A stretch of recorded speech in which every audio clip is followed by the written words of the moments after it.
It's so close. For thousands of years, man has found comfort in its presence.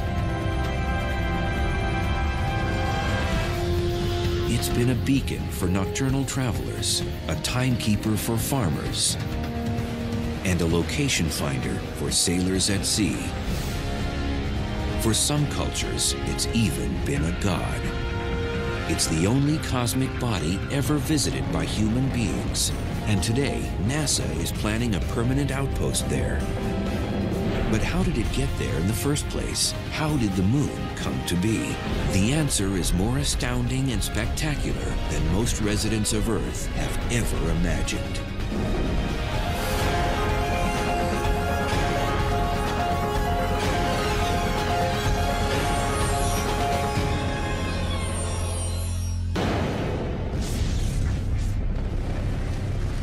Last count, over 150 moons populate our solar system.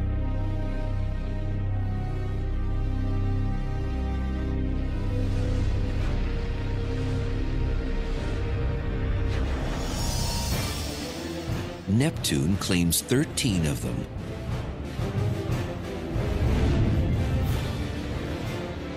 Saturn has 48.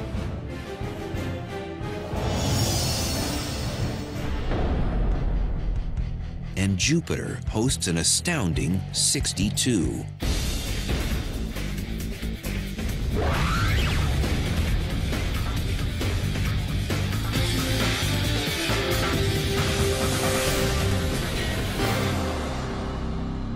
Earth, on the other hand, has just one. But it's a special one. Our moon, Luna, as the Romans named it, is remarkable in its size. It is by no means the largest moon in the solar system. Several others are bigger. One of Saturn's moons, Titan, for instance, is twice the size. But our moon is the largest in relation to its host planet. It's a quarter the size of the Earth. It's really big compared to the Earth. If you look through a telescope at the Earth from a distance, you'd see the Earth and this other big thing. If you look at Jupiter or any other planet, you got the big planet and then little tiny moons right next to it. So our moon is so much bigger, and it's the only one of the now 8 planets that has that situation. The relative sizes of the two bodies are close enough that some astronomers go so far as to refer to the Earth-Moon system as a double planet. The mean distance from the Earth to the Moon is 234,000 miles, a 3-day flight through space. Luna's diameter is roughly 1/4 the size of Earth's, measuring 2,160 miles. A single day on the Moon is the equivalent of 27.3 Earth days. This is because one side of the Moon permanently faces us. Luna is phase-locked with our planet. So the Moon must fully orbit the Earth in order to make one complete rotation on its axis. Sort of like children in a game of Ring Around the Rosie. They always face inward as they hold hands and move in a circle.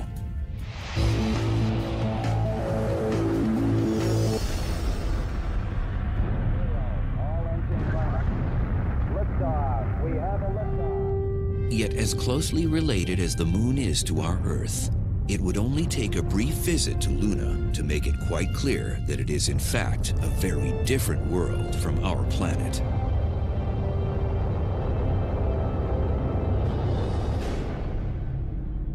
And an exceedingly dangerous place.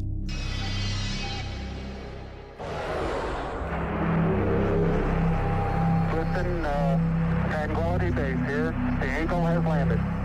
There's no air, of course, so you need your spacesuit. Indeed, the Moon has absolutely no atmosphere at all. So there is nothing to carry sound waves.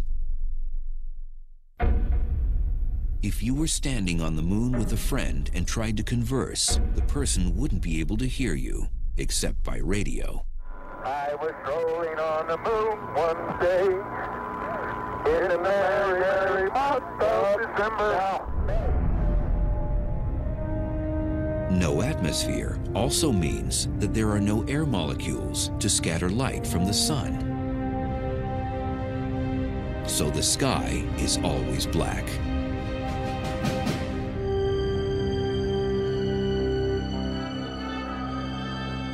And the landscape does little to help brighten the scene. Kind of monochromatic, you know, not much color there. The rocks are mostly gray-brown colors. It's maybe a little warmer tone in one direction, maybe toward the sun, and cooler tones, grayer tones looking in other directions, but not so colorful. Extreme temperatures would also add to the unpleasantness of a visit. The swings between hot and cold are brutal, from 270 degrees above zero at midday to 240 degrees below zero at night.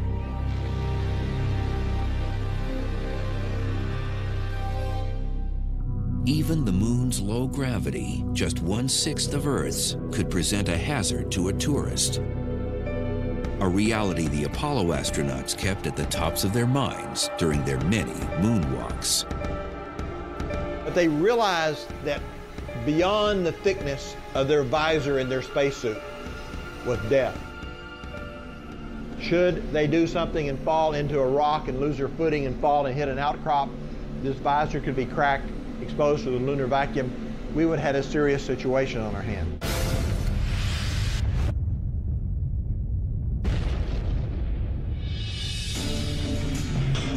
But while a spacesuit could protect lunar tourists against the vacuum of space, a lack of oxygen, temperature extremes, and lethal solar radiation, a potential hazard a spacesuit would do little to protect against is high-velocity micrometeorites.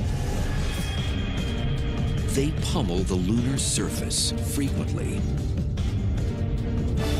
Tiny meteorites, the little ones that burn up in our atmosphere and make shooting stars, there's no atmosphere on the moon. They're coming right down, hitting the surface.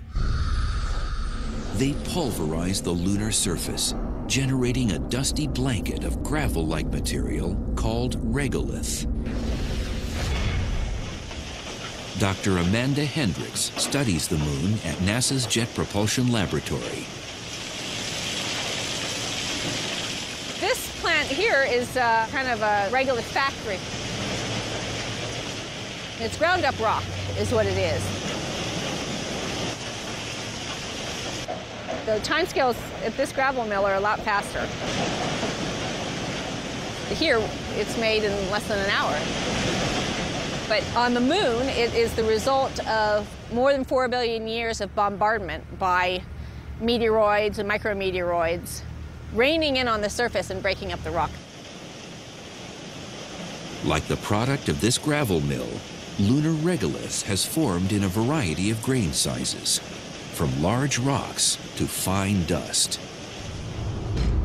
This very fine dust is familiar to us from Apollo images that were seen of astronauts' footprints in the dust. It's very fine, and so fine, in fact, that the astronauts had problems with it, sticking to their spacesuits, getting into the equipment, and it can end up causing a bit of a problem.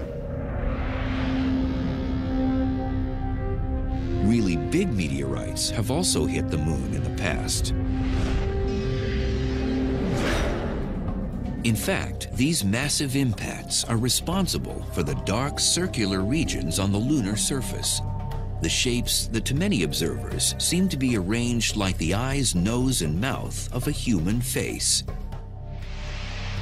They make up the illusion of the man on the moon.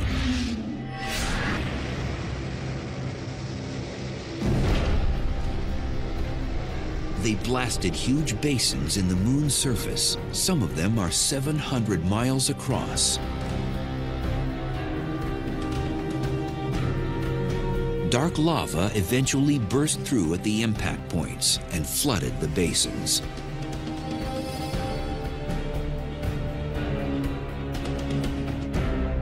Today, we call these dark regions Maria, the Latin word for seas. This dates back to the 17th century when Renaissance-era observers looked up at the moon. They speculated that the dark areas might be oceans, and astronomers of the time gave the many dark spots, or seas, whimsical names.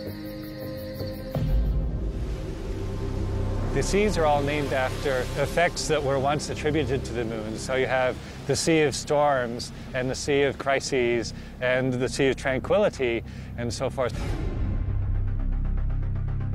Some of the younger impact basins have had less time to erode, so their features are still relatively crisp.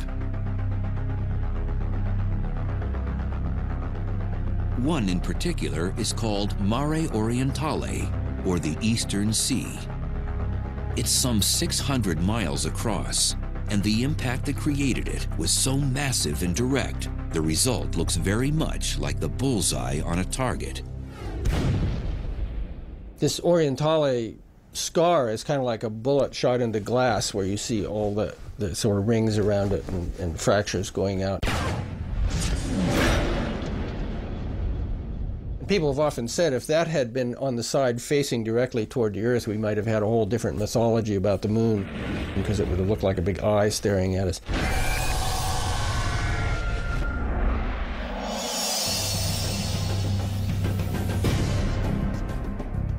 Three concentric rings of mountain ranges surround Mare Orientale, and some of the peaks rise to several thousand feet. They're all effects of the monster impact.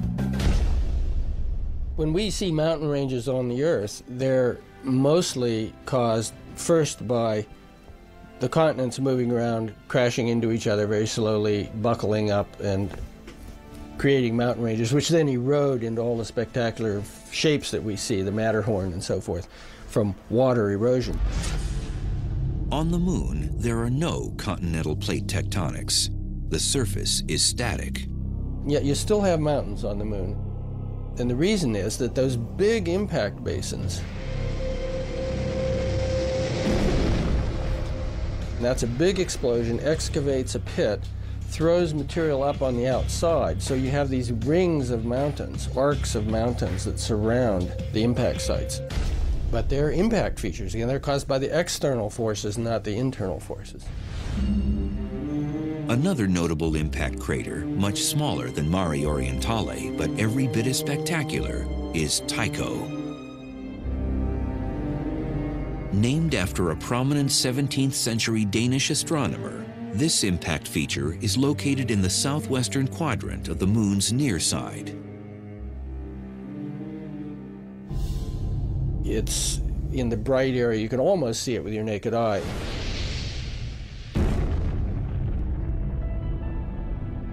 And when that explosion happened, as with many other craters, it shot out jets of bright, powdery dust. So there are these rays that go out from it. It's very striking. The rays of dusty, ejected material extend some 900 miles from the Tycho impact site. A mountain of debris also rises from the center of the crater. This is a result of recoil from the asteroid strike. Some of the highly compressed material at the center of the impact site springs outward once the impacting body either ricochets or disintegrates.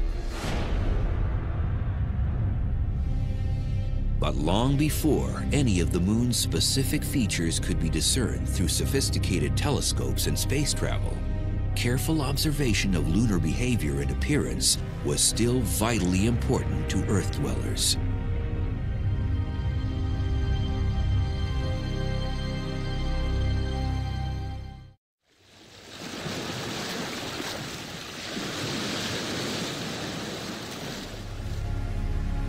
For 15,000 years at least, man revered the moon as a source of light, as a navigational guide, as a reference in agricultural pursuits, and most of all, as a convenient timekeeper. In the days before our modern systems, timekeeping was no simple task. Early timekeepers had two choices. They could monitor the sun or the moon. If you think about trying to keep track of dates, if you use a solar calendar like we do nowadays, there are 365 days in a year, and that's an awful lot of days to keep track of. And it's not something that the ordinary person can do very well. Compare that with a lunar calendar. Everybody can tell when the full moon is, when the new moon is. You don't see the moon at new moon. You see it, it's big and round at full moon, so it's easy to tell. There are only 28 to 29 days in a lunar cycle, so it's easy to count them. And so most societies actually start out with a lunar calendar. Early observers of the moon also recognized that our planetary neighbor has a very real physical effect on the Earth itself. The moon is responsible for the rise and fall of our ocean tides.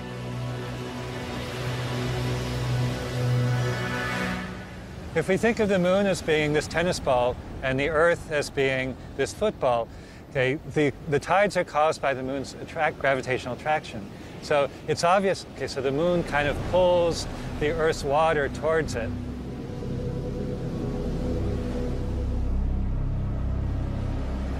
And so this creates a slight bulge in the direction of the moon. What's less obvious is there's also a bulge in the direction away from the moon. So there's, in fact, 2 high tides every day. The other high tide you can think of as being caused by the Earth's centripetal force. The Earth and the moon are both rotating around, and that causes the water on the far side to also move out. An extreme illustration of the difference between high and low tides can be found along the shore of Canada's Bay of Fundy. The water level from high tide to low tide drops an astounding 55 feet. For some forms of life on Earth, the advance and retreat of the tides creates useful habitats.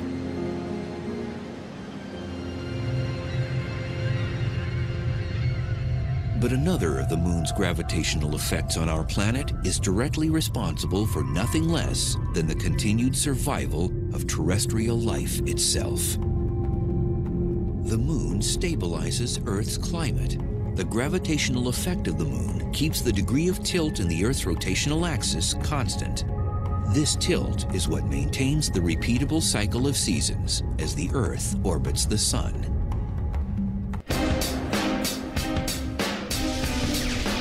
Over the millennia, with the moon's prominent and constant presence in our night sky, men ultimately began to speculate on its origin.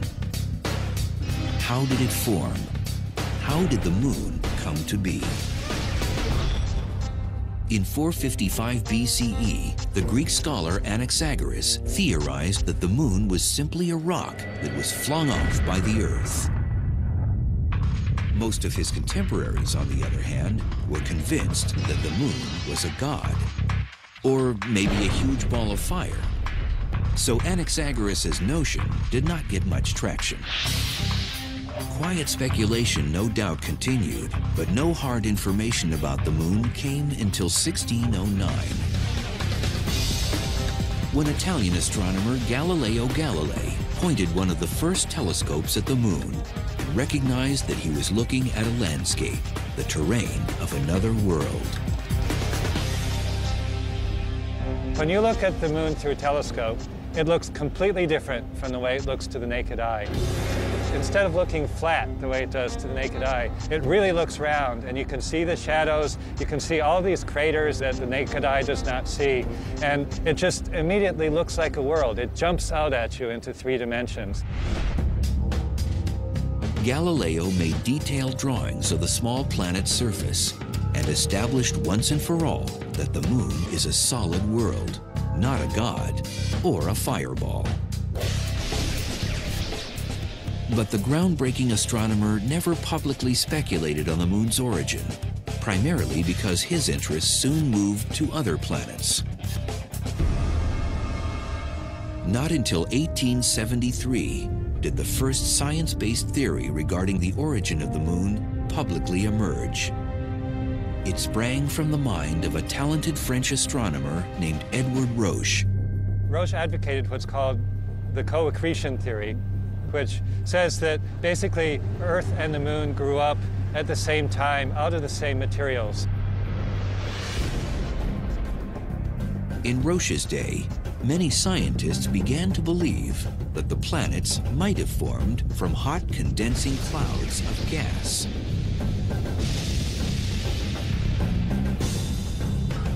It gradually contracted and cooled, and as it contracted, it would separate out rings of gas. So you'd have a ring of gas here, a ring here, and so forth.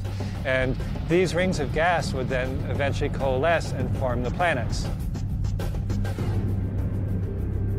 Roche saw the Earth and the Moon as a solar system in miniature.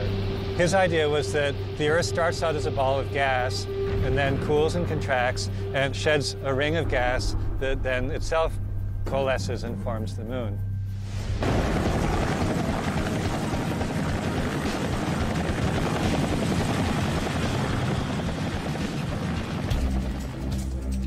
But there are problems with this theory. For one, our moon has a much lower iron content than the Earth. If the two bodies formed from the same materials, their basic composition should be the same, but they are not. This and other inconsistencies soon led fellow astronomers to quest for new ideas to explain the existence of the moon.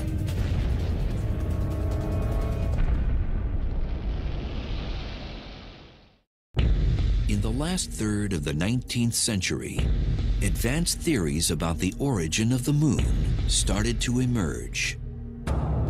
In 1873, French scientist Edward Roche proposed that the moon simply formed alongside the Earth out of essentially the same nebular cloud of particles and gases. But this idea had a fundamental weakness. The moon has a much lower iron content than the Earth. It's much less dense. The big thing to remember about the moon and its composition is that it doesn't have any iron core like the Earth does. So you look at the Earth, and there's a very large central area, something like half the inside of the Earth is iron, nickel iron. And that's metal that drained down to the center of the Earth when the Earth was hot, when it formed at the beginning. The moon is more like just plain rock. Scientists initially deduced the mass of the moon through observation and mathematical calculations. If the moon had formed from the same stuff that made the Earth, the iron content should be similar. It was a hole in the theory Edward Roche couldn't explain. But another idea soon followed on the heels of the co-accretion hypothesis. In 1878, George Darwin announced his fission theory of lunar origin.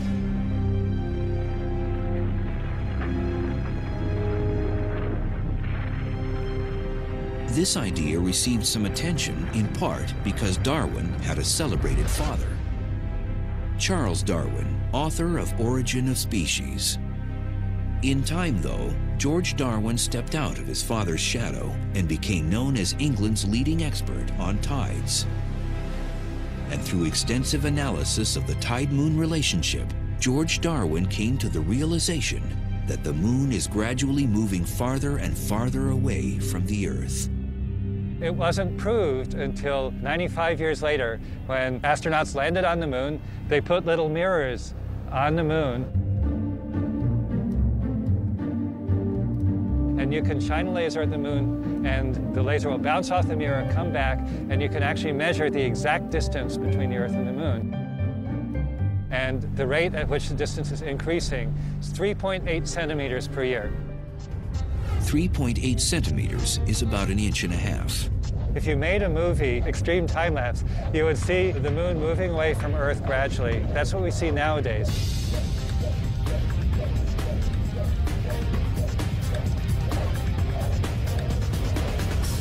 Darwin began to consider what would happen if you reversed the process, if you ran the movie backwards. As we move backwards in time and the moon moves closer, both the moon's orbit and the rotation of the Earth get faster and faster. And so, well, what happens is that eventually the moon must coalesce with the Earth. It must hit the Earth. The logical conclusion for Darwin was that a portion of the molten, rapidly spinning Earth must have separated from the main mass and spun off to become our moon.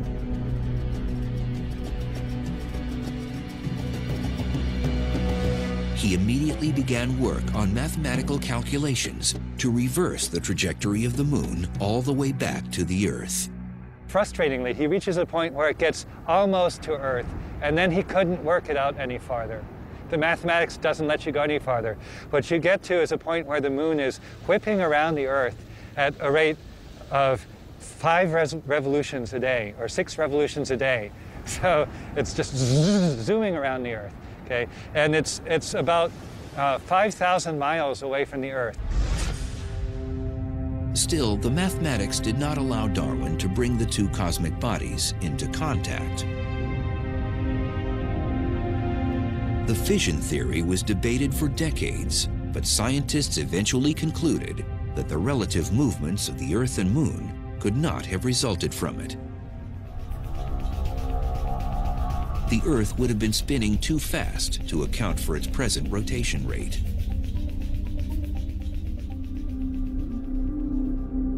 The quest for an explanation of lunar creation continued, and a new theory would soon originate with an American. In 1909, Thomas Jefferson Jackson C. was a U.S. naval captain based at Mare Island near San Francisco. His official job was to keep the standard time for the U.S. West Coast. But C. was also a gifted scientist. As a young man, he had trained as an astronomer. He was one of the first Americans to actually get a doctorate in astronomy. He went to Germany and got a PhD in astronomy, which was, almost unheard of back then. The U.S. was still scientifically total backwater in the 1800s. C's duty station, Mare Island, had an observatory, and the captain's job allowed him plenty of time to theorize. He had spent time analyzing both the co-accretion and the fission hypotheses regarding the origin of the moon, and he wasn't convinced. Gradually, Thomas C. developed a completely different idea. It came to be called the capture theory. Essentially, C theorized that the moon had actually formed in a different part of the solar system from the Earth, that it orbited the sun just like the other planets, but that at some point it had moved too close to Earth and was captured by Earth's gravity. His idea was that there's something that he called the resisting medium in outer space, which we know is not there now. C never adequately explained what this resisting medium was supposed to be, possibly tiny particles of matter. Regardless, he was sure it no longer existed. His idea is that for the Earth to capture the moon would have to come in from far away, and then it would hit this resisting medium and slow down, and then gradually get captured into an orbit. Maybe not at once, might take a little while, but gradually it'd be captured into Earth's orbit. It's a little bit like a bungee jumper jumping off a bridge. They'd go down, come back up, not quite as far, go down, come back up.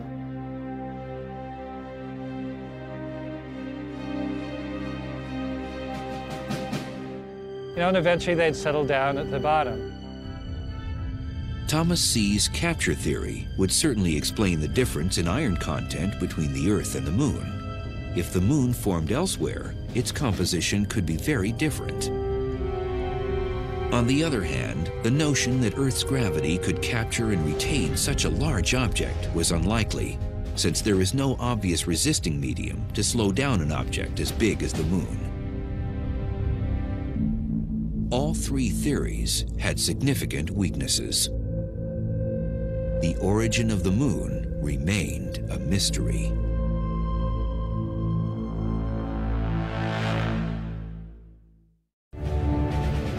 On July 20th, 1969, U.S. astronauts set foot on the lunar surface for the first time.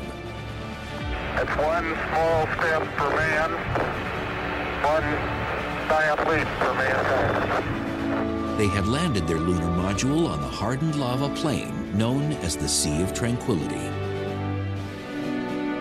And mission pilot Buzz Aldrin described the view as magnificent desolation. Beautiful view. Isn't that something? Magnificent sight out here. The astronauts brought back 48 pounds of moon rocks and dusty soil, or regolith. Our position 1330, 6915. Geologists at Johnson Space Center in Houston eagerly awaited their arrival.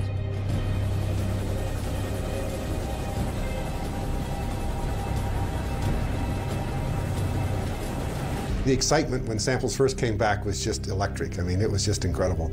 Nobody really knew quite what to expect.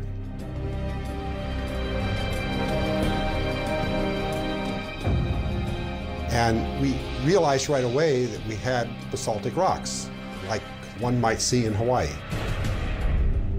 In fact, very similar to rocks one would see in Hawaii. The NASA geologists were intrigued to find not only basalts, but rocks of another sort. Rocks called breccias.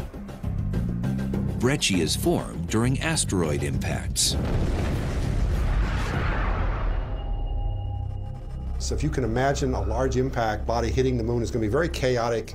It's going to throw up debris. Debris is going to come flying out of this, what winds up to be a crater after it's over, and you can see the many craters on the moon. This debris gets all jumbled up and lands on the ground around the crater, and then it gets compacted with the heat generated by the crater and gets turned into rocks that look very chaotic. You see all sorts of pieces in the rock of different sizes, different shapes, all pieces of the rock that were in the area that the impacting body impacted. We had just not seen anything like this on Earth. The moon rocks soon began to tell a fascinating tale. First, the rocks and soil samples contained particles indicating that the moon must have been covered by a deep ocean of lava after it formed. This notion was reinforced by the discovery that the rocks were lacking significantly in what scientists call volatile elements. Volatile elements are those that can evaporate easily and therefore be lost when you heat up a rock. And some examples of volatile elements include water or potassium, for example. And if you compare the bulk Earth rocks to lunar rocks, you find that the lunar rocks are extremely parched. It's as if they've been heated and they've lost a lot of their volatile elements. But along with these stark contrasts, the lunar samples also revealed at least one astonishing similarity between the lunar surface and rocks and soil from Earth. The isotopes of individual elements, like oxygen in particular, you have different forms of oxygen. The moon had exactly the same ratios of different forms as the Earth did. But all the other rocks we knew from elsewhere in the solar system, which are meteorites that fall out of space, all have different oxygen isotope ratios, which tells you that the moon material and the Earth material are very, very similar. In the end, the lunar samples had supplied a wealth of hard evidence regarding the geological makeup of the moon. But astronomers trying to understand the moon's origin were still left with a puzzle.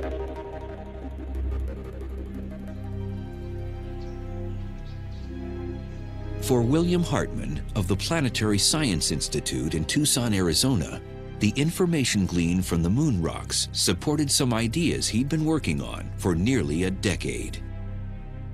Now a distinguished astronomer and painter of space images, in the early 60s, Hartman was a graduate student at the University of Arizona, taking part in a project to map impact craters on the moon. From the enormous basins, or seas, to the smallest visible dimples. We realized during this mapping in the 60s that the big basins are actually impact features.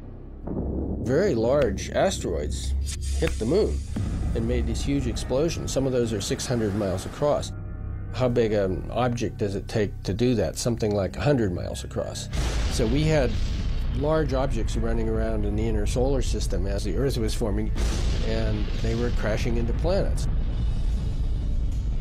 For Hartmann, the notion that 100-mile-wide asteroids once impacted planets begged a couple of questions. Could planet-sized objects have ever collided? And could that have something to do with the formation of the moon? By 1972, Hartmann and fellow Tucson astronomer Don Davis had created a computer program to help them explore these ideas. The program made a rough attempt to simulate the accretion process in the early solar system. The astronomers wanted to see if any other planetary bodies formed near the Earth that could have crashed into it. The idea was, if there was some other body there and it finally crashes into the Earth and blows off all this crustal material from the Earth, as well as from the impactor itself, maybe the moon could form out of that. Sure enough, the simulation showed that a second planet could have formed in the Earth's accretion zone, one about the size of Mars. It wasn't the moon, because it had formed from the same elements as the Earth and should therefore have had the same iron core and heavy density as the Earth. The moon, of course, does not. That was evidence enough for Hartmann to formulate a new fourth hypothesis. It came to be called the giant impact theory.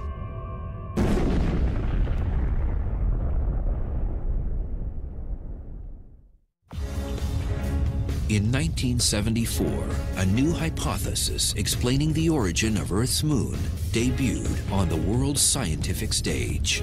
Its proponents dubbed it the giant impact theory.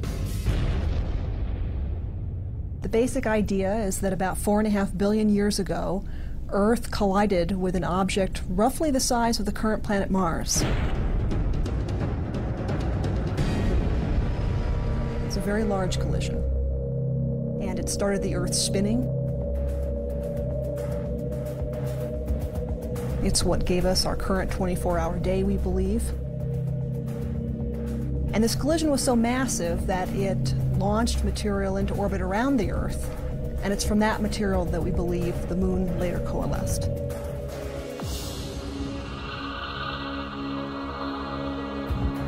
Dr. Robin Canup and others at the Southwest Research Institute in Boulder have constructed a computer model to study the details of the giant impact scenario.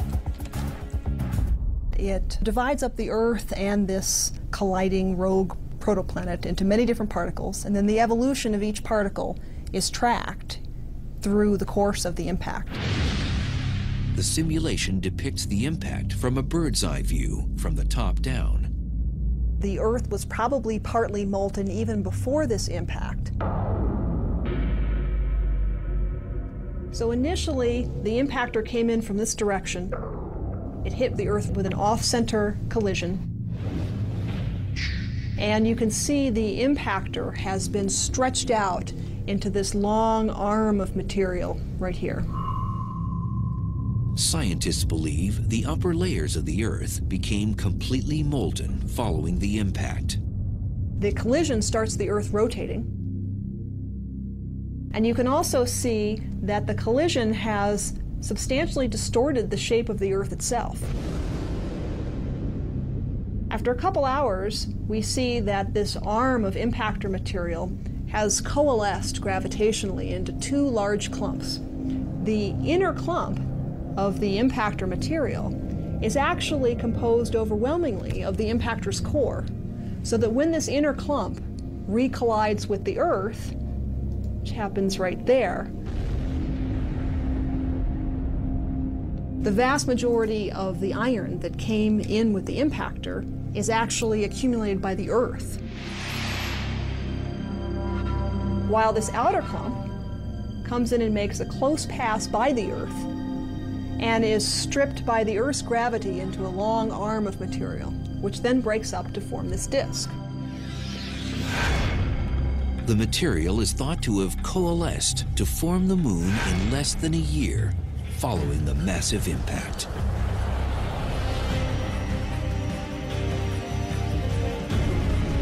There is no sign of this impact on the Earth today, because at the time, our planet had only developed to about 90% of its current size. The remaining 10% would accumulate from later, much smaller impacts. Also, the Earth's own gravity had a reshaping effect. Within a day after the impact, the Earth had reassumed a basically spherical shape, and any depression that the impact caused would have been smoothed over. Giant impact theory originator Bill Hartmann presented his hypothesis at a scientific conference in 1974.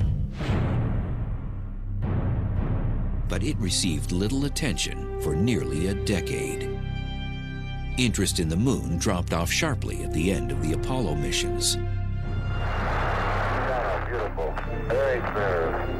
Very quiet ride. Finally, at a lunar conference in Hawaii in 1984, 12 years after the last moonshot, the world's foremost astronomers reached a consensus. The giant impact theory was the most acceptable explanation to date for the origin of the moon. I think there's still some people who say, okay, it's not really proven yet, but it's what I would call the default theory.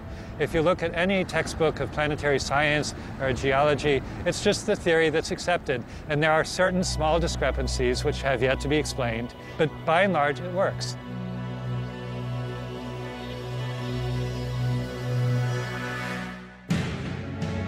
Even with an agreed-upon theory of how our moon came to be, scientists have not finished studying our closest cosmic neighbor by any means.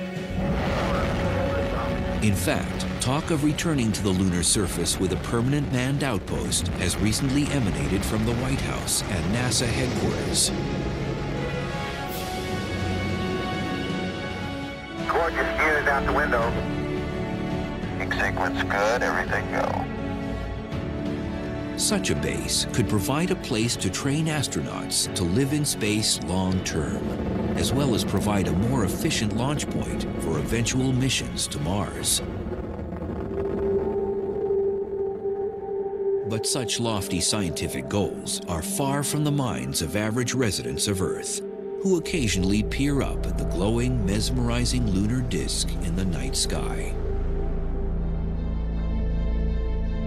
For us, talk of lava oceans, regolith-forming micrometeorites, and giant impacts will never diminish the fascination and romance of our mysterious neighbor world, the moon.